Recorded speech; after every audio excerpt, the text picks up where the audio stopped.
경제학이란 사회가 희소한 자원을 어떻게 관리하는가를 연구하는 학문입니다. 경제학자들은 사람들이 어떻게 의사결정을 하는지, 서로 어떻게 상호작용하는지, 국민 경제가 어떻게 움직이는지 등을 연구합니다. 경제학은 연구 대상에 따라 다양한 분야가 있지만 몇 가지 기본 원리들을 공유하고 있습니다.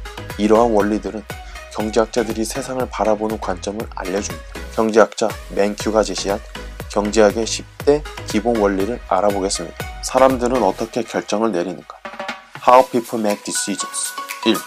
모든 선택에는 대가가 있다. People face trade-offs.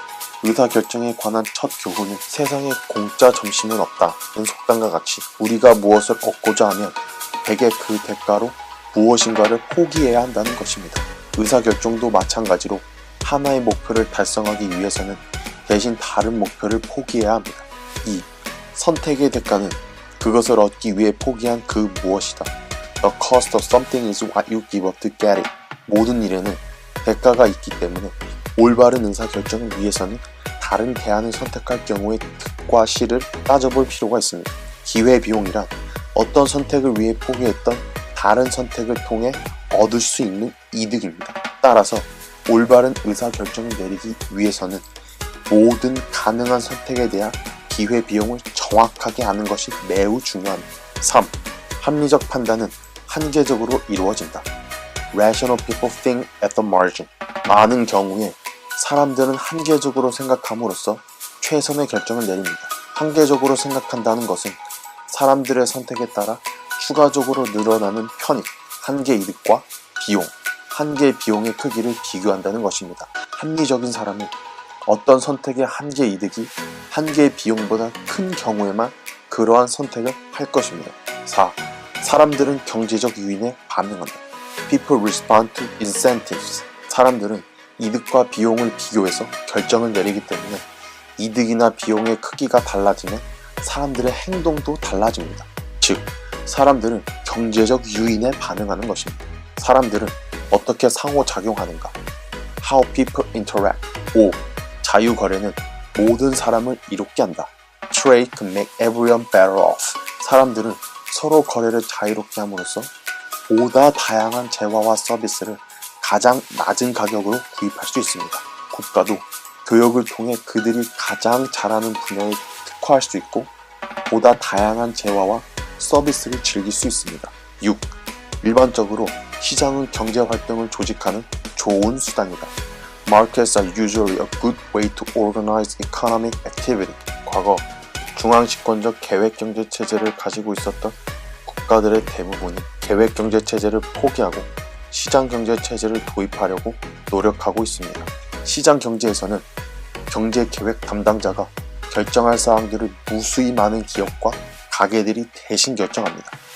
가게와 기업들은 시장에서 상호작용하는 과정에서 가격을 통해 마치 보이지 않는 손에 의해 이끌리는 것처럼 행동하여 바람직한 시장 성과를 나타냅니다. 7. 경우에 따라 정부가 시장 성과를 개선할 수 있다. Governments can sometimes improve market outcomes. 대부분의 경우 시장이 경제활동을 조직하는 좋은 수단이긴 해도 여기에는 몇 가지 중요한 예외가 있습니다. 시장이 자유롭게 기능하도록 맡겨둘 때 효율적인 자원 배분이 달성되지 못하는 경우를 시장 실패라 합니다. 이 경우 적절한 정부 정책을 통해 경제적 효율성을 높일 수 있습니다. 나라 경제는 어떻게 작동하는가? How the economy as a whole works. 8. 한 나라의 생활 수준은 그 나라의 생산 능력에 달려있다. A country's standard of living depends on its ability to produce goods and services. 국민 생활 수준의 변화는 거의 모든 경우 국가 간 생산성의 차이, 즉 한 사람이 1시간 일해서 만들어낼 수 있는 재화와 서비스의 양의 차이에 기인합니다. 단위 시간당 근로자가 생산해낼 수 있는 재화와 서비스의 양이 많은 나라에서는 국민들이 대부분 높은 생활 수준을 누리고 근로자의 생산성이 낮은 나라의 국민들은 궁핍한 생활을 견뎌야 합니다. 9. 통화량이 지나치게 늘면 물가는 상승한다. Prices rise when the government prints too much money. 높은 인플레이션은 사회적으로 많은 비용을 유발하기 때문에 물가 상승률을 낮은 수준에서 유지하는 것은 어느 정부에게나 중요한 과제입니다. 높은 물가 상승률이든 지속되는 물가 상승이든 그 근저에는 통화량의 증가라는 원인이 깔려 있습니다. 10. 단기적으로는 인플레이션과 실업 사이에 상충 관계가 있다. Society faces a short-run trade-off between inflation and unemployment. 정부가 통화량을 증가시키면 물가가 상승합니다. 또 적어도 단기적으로는 실업률이 낮아집니다. 이와 같이 인플레이션과 실업의 단기 상충 관계를 나타내는 곡선을 이 관계를 처음으로 관찰한 경제학자 이름을 따서 필립스 곡선이라 합니다.